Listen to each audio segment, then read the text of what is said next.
ng mga mata, tila isang bangungot ang aking nakita.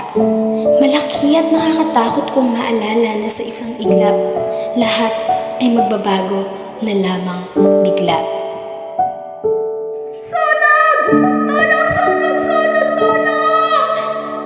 Alab ng puso sa kabila ng mapanganib na bulusok.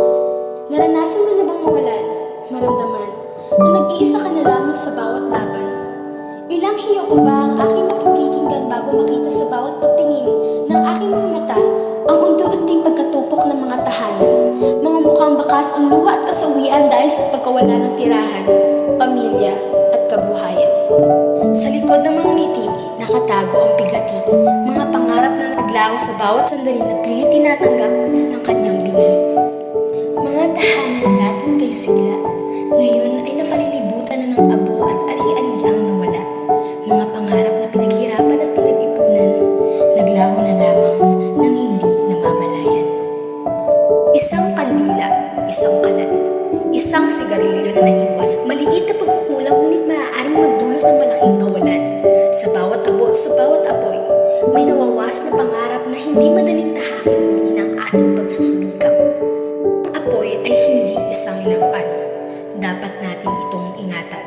Isang maling hakbang, buhay at ari-arian ang kapalit niyan. Kaya naman, tayo maging alerto, alang-alang na lamang sa ating ligtas na kinabukasan.